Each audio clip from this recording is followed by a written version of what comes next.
make an announcement there to come inside. So let's read a Surah Fatiha for the marhumin of the sponsors of tonight's iftar. Especially Surah Fatiha is requested for Firdaus Fatima Binte Sayyid Muhtasan Hassan Zaidi, and for all the Shuhada of Islam, Suratul Mubarakatul Fatiha.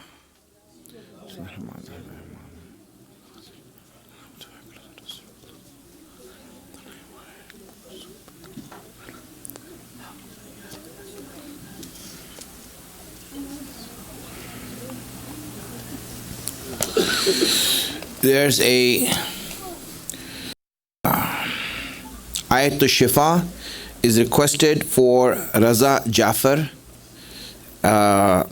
and inshallah for all the mu'mineen who are going through illness and difficulties.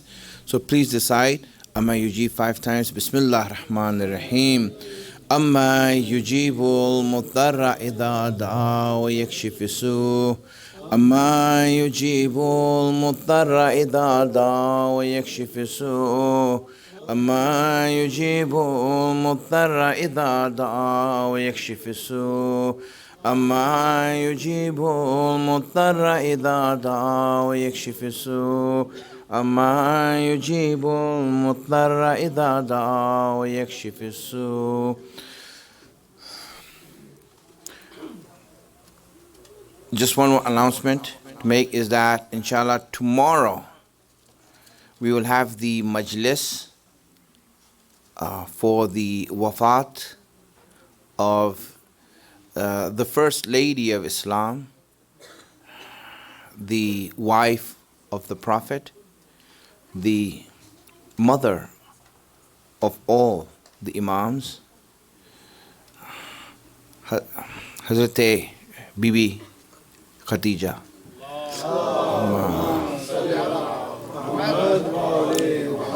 So inshallah, we ask you all that inshallah, attend and give your condolences to Bibi Fatima and to the Prophet and to the Imam of our time. Salawat ala Muhammad wa ala Muhammad. أعوذ بالله من الشيطان الرجيم بسم الله الرحمن الرحيم الحمد لله رب العالمين والصلاة والسلام على أشرف الأنبياء والمرسلين سيدنا ومولانا أبي القاسم محمد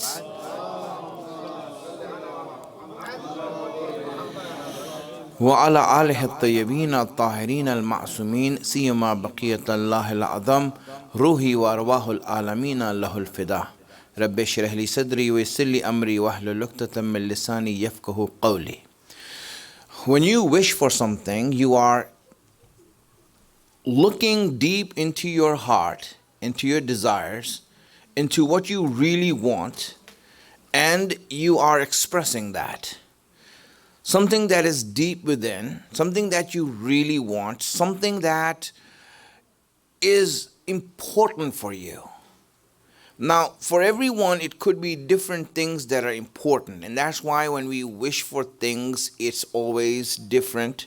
Sometimes we wish for different things. But there are certain things that we all wish for. There are certain things that we all wish for. If you look at the backdrop of these wishes, where they come from, that you want something that you don't have, or you want something that is difficult for you. So when you look at those things, you will see that those things most of the times are not concrete. Things that are not countable.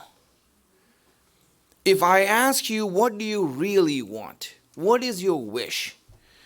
What is it that you want to do? For example, really in your heart, don't try to be a muttaqi person right now, right?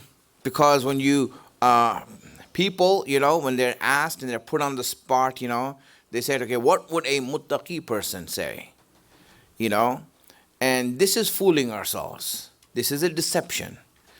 You need to say what's in your heart. Whatever's in your heart, bring that out, and then you will see that it is a true wish that you really have. Really, what is it that you want? Really, what is it that you desire?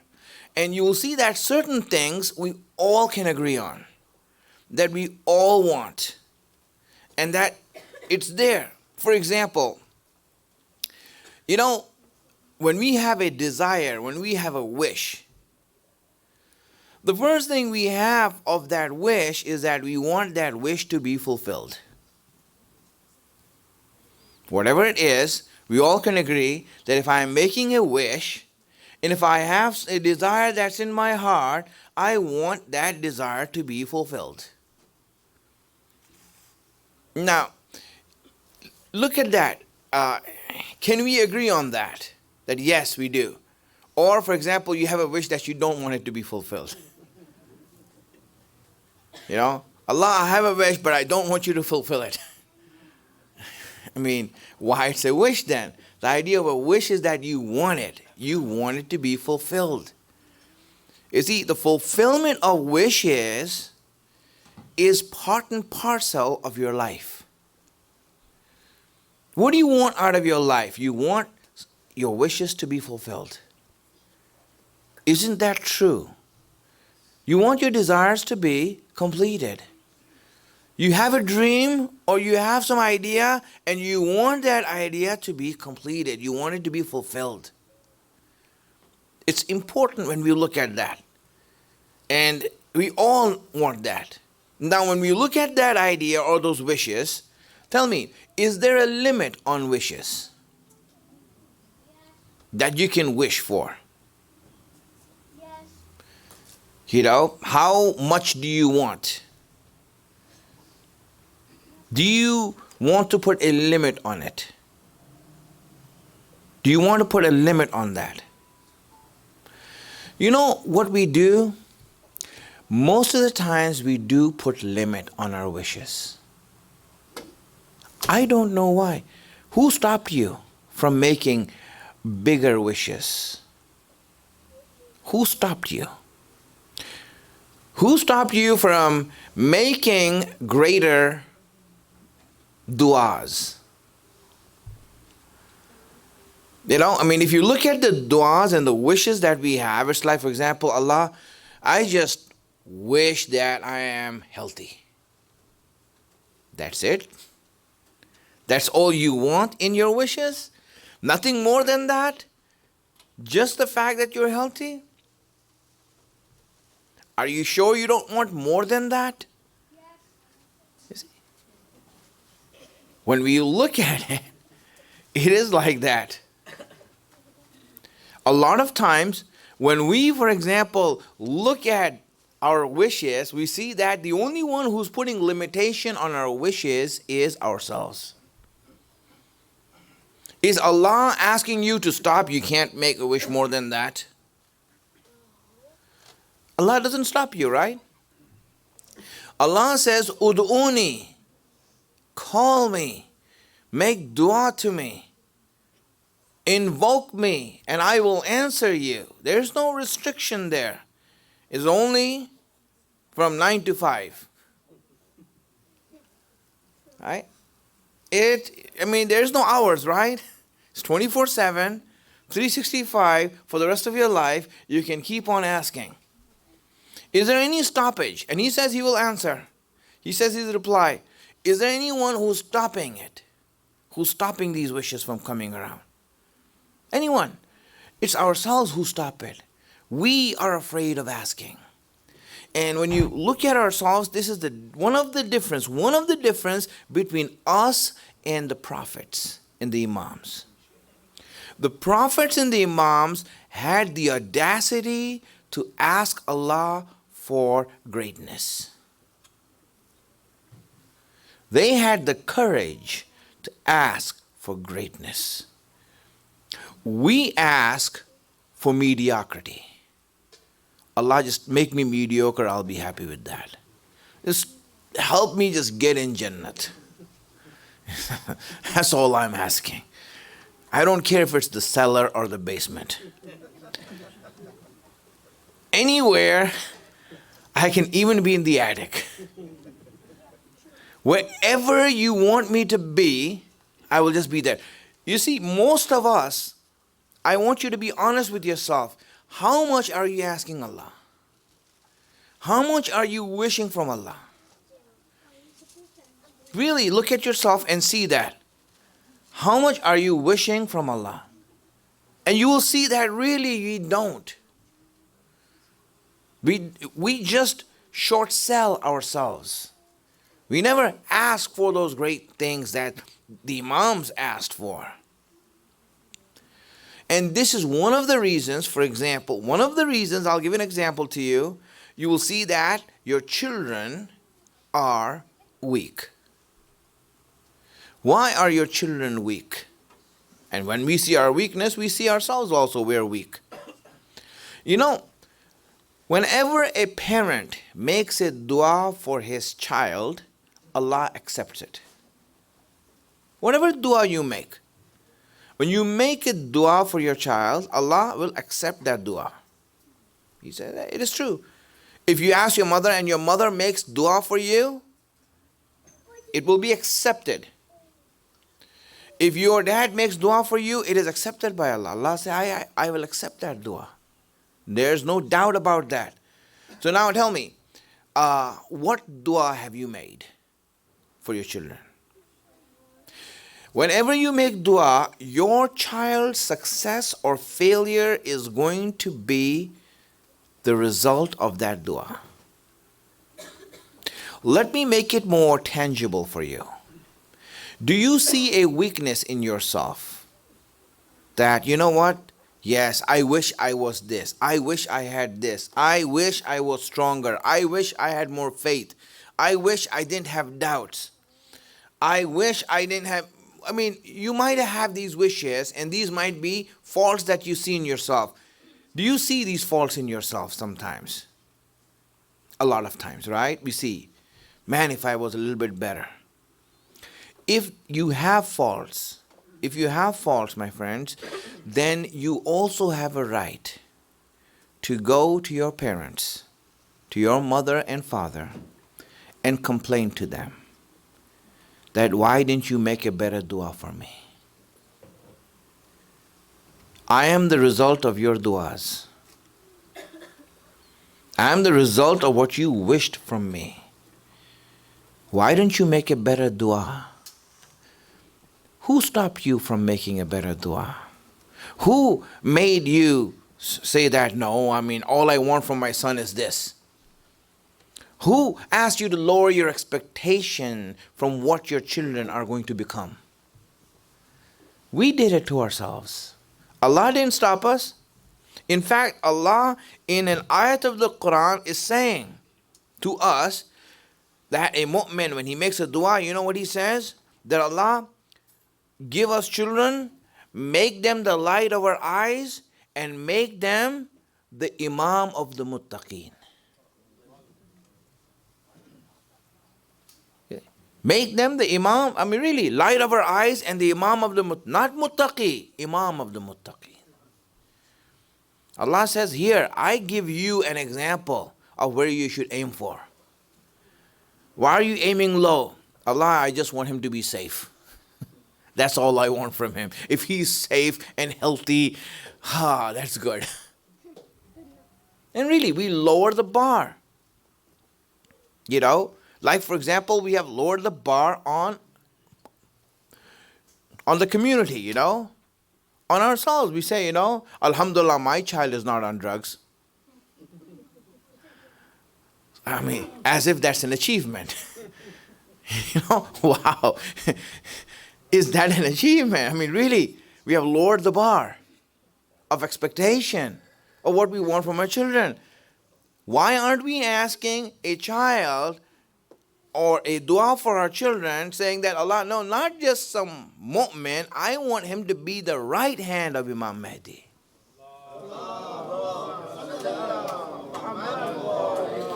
Really, I want him to be one of the closest companions of our Imam. The 313, put him in one of them.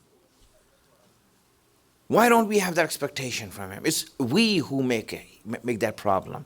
We stop ourselves. We stop ourselves from that.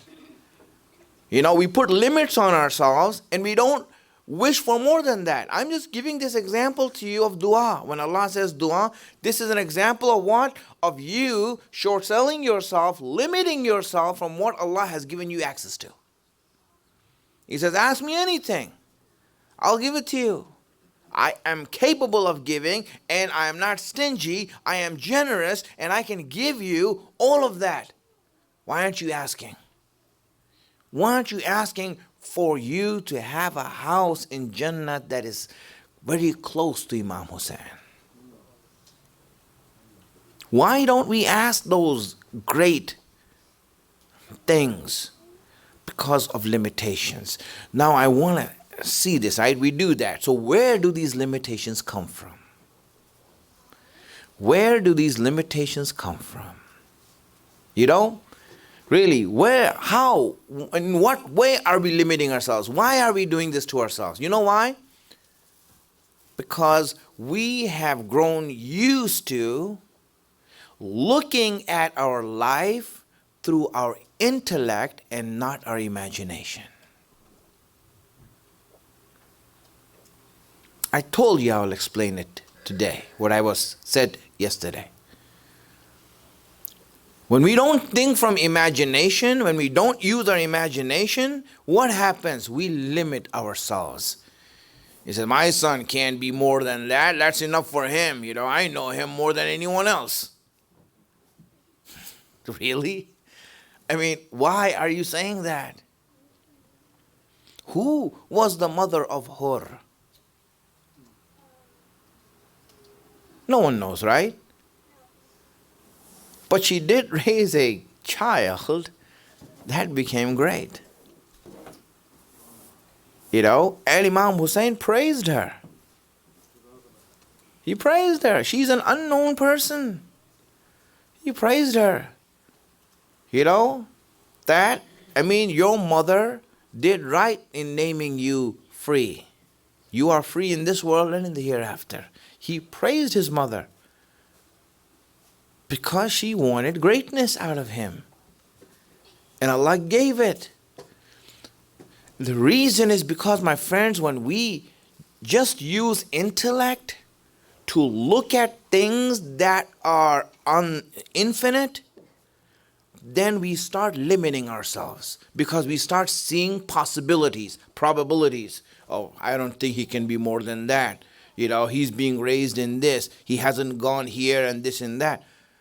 We limit that. Why? Because we're thinking from that. But if you start using our imagination, the power that Allah has given us of our imagination, then you will see that we start to aim big. And greatness becomes routine when we start using our imagination.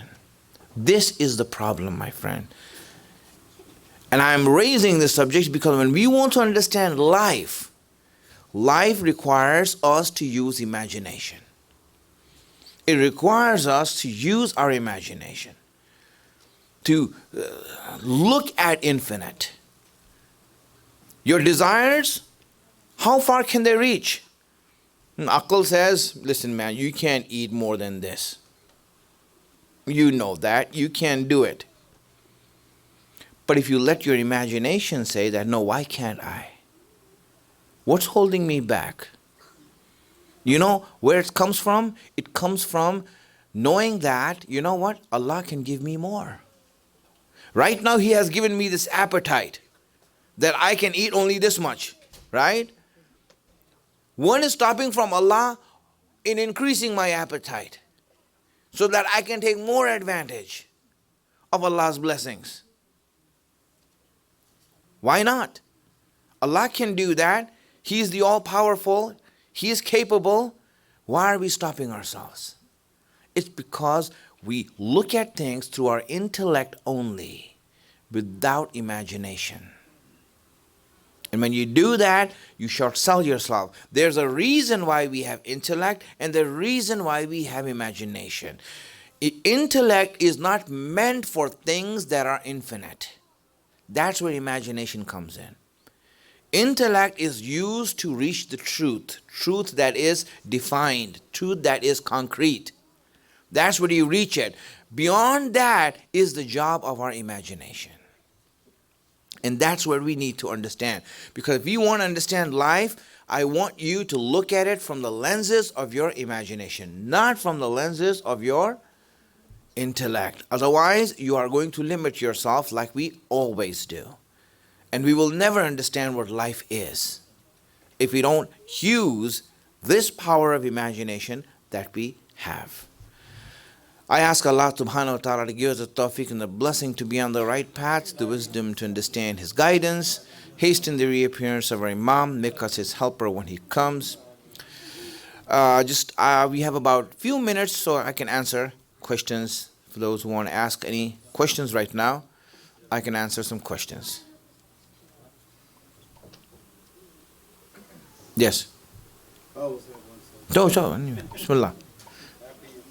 It doesn't have to be related to a speech, right? No. So, I was hearing an Lama talk about how, we as Shias pray the namazes together, Zohar, Asar, Maghrib, and Isha. And they were saying that it's actually that person was saying it's mustahab to actually break the namazes. Yes. And actually do it like how the Right. the Sunnah brothers do it. Right. Is that accurate? Yes. It is accurate. I mean, the issue is this, right? Dhuhr has its own time, Asr has its own time, but, is it allowed for you to pray the Asr after Dhuhr? Yes, it is. Even according to Sunnis, it's allowed to pray it, the Asr after Dhuhr, right? Because there are some Sunni scholars who say that only in the time of Hajj. If you go to Hajj, you will see that there it is mandatory that they have to pray the Asr with Zohar together. Zohar and Asr is prayed together in Arafat and in Muzdalifah. Right? They pray it together there. Right? But according to their hadith also, they have that the Prophet, without any reason, also had prayed Dhuhr and Asr together. So there's nothing stopping you from doing that. You can do that, right? But it's okay to pray together. But it's better, it's mustahab to pray Dhuhr and Asr at the time of its fadilat. The time of fadilat for Dhuhr is at zawal, when the sun is at the zenith and starts going down. Right as it comes off its zenith, that is the time for Dhuhr. And it is the opportune time to pray Dhuhr. The opportune time to pray Asr is when the shadow of everything becomes its equal. For example, if you have a 1 foot scale on the ground and the shadow becomes 1 foot of that, this is the time for Asr. Right? So what's the reason that, all mostly Because of the fact that, historically, again, a lot of people don't understand our history, right? The history is that if you look at Shia Islam, you will see that we have always been persecuted and we have been subjugated. We never had our own masjids or our communities for hundreds of years. Hundreds of years went by, we don't even have a praise that we can call our azan and go to prayer. That's why you see, for example, the Shias, this is a new thing for Shias to pray in Jama'at, do things in Jama'at. Because recently we got freedom. Right? If you look at it, right, you see that, for example, when did Iran become Shia? And Iran was the first place where you had a Shia place, where you had masjids and all these things. Even if you look at Pakistan and India, you still have problems. You still have issues. Right? If you look at the other places in the Muslim world, still Shias are a hidden, a second grade, underground religion. So the idea is that we never had the freedom or the opportunity to practice Islam. So whenever we used to get together, it was it was always out of convenience that we had to pray Dhuhr and Asr together, and this became a habit. So my question is, when you said you du'as is limited because of your intellect, could it also be because of the sins that you've created that are preventing you from acting? No, it's not, right? The issue is this, right? Look at this. You think that because of your sin, Allah is limiting you. And then we consider Allah's limited. No, but Allah is not limiting you. Correct. He says, no matter how much you sin, ask and I'll give it. Doesn't matter. But that person is thinking like that, right? Yes. He's thinking. That's his aql that's stopping him. If he used his imagination, here's what it says. Look at the du'as.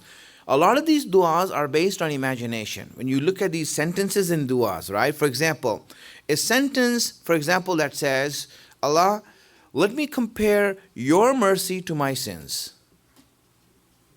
Which is greater? Which is more encompassing? Right? Use your imagination. Why? Because anything that comes to Allah, it has to be imagined. It cannot be intellectualized. You can't do that. How broad is Allah's mercy? Intellect will be, just, it'll go crazy. I don't know. Because there is a manufacturing problem here, a technical problem with aql, that it wasn't meant for this. That's why Allah gave imagination. Yes, sir. When you said that du'as you ask for du'as from Allah subhanahu wa ta'ala, and when the du'as are not answered, and you keep on asking. For example, like the zuhur of the imam. Yeah. So many people keep on asking, and Right. the zuhur is not there. So, what is the reason? Well, there's many reasons, right? Obviously, there are many reasons, right? Okay, there's one thing that's called a personal dua, right? That's for myself. And another thing is called, for example, a social dua, that is for Allah's deen. Now, Allah's deen, Allah has a plan. And that plan is in motion. And everything has to fall in place and will fall in place for for one thing to happen. For example, for Rasulullah to be salawat. For Rasulullah to appear in the world, be born, Allah created a whole plan of action. Then everything has to fall in place and will fall in place, and you see it will happen. For the Imam to come back, there's a lot of things that have to take place that Allah knows about in His wisdom and in His plan, right? That we do that. So for that, no matter how much you pray, your reward for that and your reply for that is something that you will see and experience when you make dua for our Imam. Let's say even if the Imam doesn't come, what does that mean? Now, it comes to our personal duas. This returns to our own personal duas. I ask something for myself. And Allah gives the example of the mother of Maryam. Right? Remember the mother of Maryam? She made a dua that Allah, I want to donate and dedicate what is in my womb to your service. And then what happened? Maryam was born. It was a girl. And she's like, Allah rejected my dua. Allah rejected my dua. Allah, I asked you that I want to donate this to her. And because in those days, women can't work in the masjid. Right? Only men can work in the masjid. Right? No, nowadays in LA it's different. It's the opposite. Men don't work in the masjid. It's the women who work in the masjid, right? Things have changed. We have progressed. Right? If you call that progression. But what happened is this, right? When Maryam's mother saw Maryam, she thought that her dua was rejected by Allah. And then Allah replied to her and said, we have accepted your dua in the best way possible. In the best way possible. She didn't know. See, what she thought was the answer of the dua was not the best answer for her. And what Allah is trying, and then Allah, He gave Maryam, and then through Maryam came Isa. The fact is that sometimes the answer that we think is the answer for our problems is not the answer. And when you ask Allah, He's not going to give you just what you want and hurt you. He's going to give you what is best for you. And we don't know what that answer is, how it's going to play out in our life. And that's why we trust in Allah. Allah, you already answered my dua. You already answered it. I don't know how it's going to fill out, but I've asked it, you answered it. Now I know I am going to live through it, and maybe one day I'll have the wisdom to understand, okay, this is your answer. Maybe we might not understand right now in this life. Maybe after we die, obviously we'll understand. And then we'll thank Allah. Yes, you answered me in the best way possible. That I did not expect this from me, from you. Yes. In Ramadan, what happens if it's wajib for you to fast, but you start getting hungry and start eating? Okay, as I said, in Ramadan, right, if you are not an adult, meaning if you're not baligh, right, then if you do get hungry and are unable to keep fasting, then you can break your fast. It's okay. But if you are an adult, then being hungry is not a reason for breaking the fast, unless you come to a point where you are going to fall sick or get into harm or harm someone else. For example, some people are drivers here, right?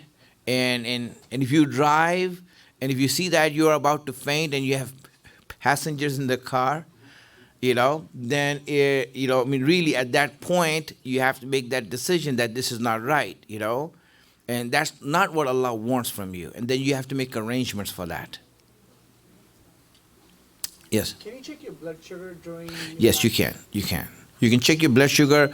Any injections you can take, anything that goes in that's fine. The only thing that's haram is for anything to go inside your throat. Right? Inside your throat. See, if the eye drops, right, if you put eye drops in there and if you see that they're going in the throat, then it's a problem. Right? But if they're not going in the throat, that's fine. So if you put the eye drops in and you're afraid of that, just lower your head so that it can come out. What about inhalers? See, inhalers also, right? Inhalers, if there is matter in them, and material in them, then it's a problem, right? Inhalers are going to be a problem unless they're for asthma. Those asthma inhalers, they're okay if they're used for medical purposes. It's okay. People, as you're fasting, you're walking through a parking lot or something. Yeah. Somebody smoking and they blow their smoke and come into your mouth. Okay. And you inhale that. Well, if it's an accident, it's okay. If it's accidental, anything accidental is okay in fasting. You are still fasting, it will not hurt your fasting. But yes, if you're a smoker and you see that there is secondhand smoke and you feel like, what, this is my chance, then it's a problem. You mentioned that you can take IVs and injections. Yes. So you can actually take an IV too? Yes. You can take IV. That's the reason. You see, the issue is not about the intake of things, right? It is about going through the throat. That's the issue So, I mean, in fasting. That reminds me of that episode of The Simpsons where Homer Simpson starts taking the Lay's flavored barbecue flavored IVs. French fries, double cheese, I mean, yes, that is a technicality and it is true. You can do that. But again, I mean, You can hydrate yourself too. You can hydrate yourself with the IV too. well, yes. IV, as I said, IV or injections are okay for medical purposes or, The CPAP machine for CPAP is okay. because it does have water. The humidifier has Yeah, water in it. that's the thing. Yeah. No, the CPAP machine, the water is a humidifier, it's not a steam. It's just there to give humidity, not steam. Steam cannot go in the throat, but humidity can. Okay, so, but because it moistens your throat.